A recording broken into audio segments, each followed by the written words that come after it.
Hey everyone, welcome back, and we're going to be talking about the transfer paper process after we have gessoed and also after we have prepped our reference photos.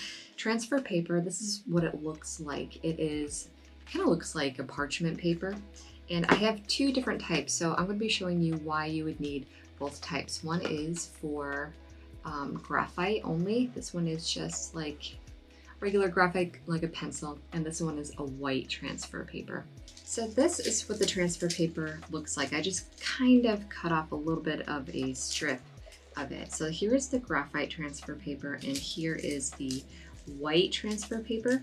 And you always want to make sure before you put the transfer down on top of your background, you want to do a test. And how you would do that is just lay it down where you think the graphite side down is, and kind of use your nail to scratch the top and see if it comes through, and it does. So what I'm going to do is just lay it down on both of these so you can see what it looks like, and tape it with just like a regular blue painter's tape. It keeps everything a little bit more organized by having two different types of tape, and one being a colored like blue tape and one being a white tape. For now, I'm just going to use a little bit of painter's tape and tape it to my surface so I know that this is only for the transfer. We do not want our transfer to budge, our transfer paper to budge at all. So make sure it's completely taped down.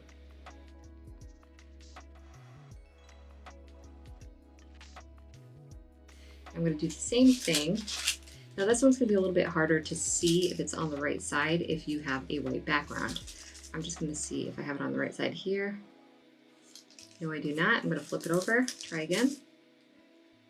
And yep, I do have it on the right side. So I'm just going to do the same thing and tape this down.